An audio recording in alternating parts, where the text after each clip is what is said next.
আসসালামু আলাইকুম।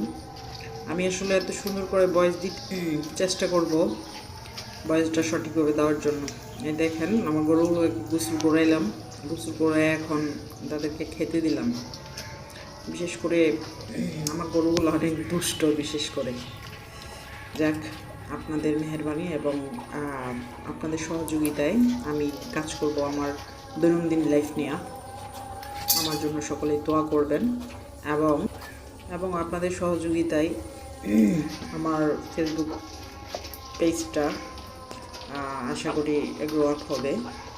আমার জন্য সকলে দোয়া করবেন, আপনাদের জন্য শুভকামনা রইল ইনশাআল্লাহ। তো বিশেষ করে আমার যে আগের আইডিটা ছিল সেটা বাদ হয়ে গেছে, এখন নতুন করে এইটা ওপেন করছি এবং নতুন করে কাজ শুরু করছি।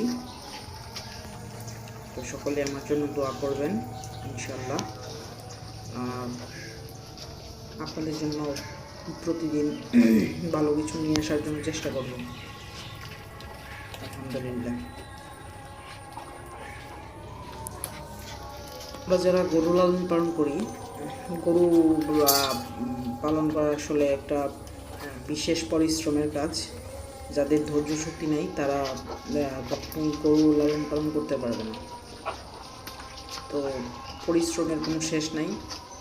পরিশ্রম একদিন মানুষকে সফলতার দিকে এগিয়ে নিয়ে যায়। হয়তো বা একটু সময় লেগে যায় সফল হতে, কিন্তু তারপরেও এটাকে সফলতার দিকে এগিয়ে নিয়ে যেতে নিজেকে অনেক পরিশ্রম করতে হয়। তো ফিয়ামানিল্লাহ চেষ্টা করে যাচ্ছি, ভাগ্যে যা আছে তা হবে।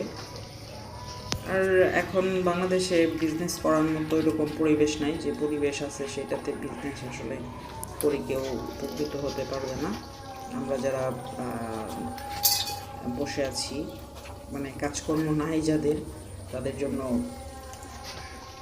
গরু পালন করাটাই উত্তম কাজ আর কি, আমি মনে করি। আমার জন্য ইনশাল্লাহ সফলতা একদিন আসবেই।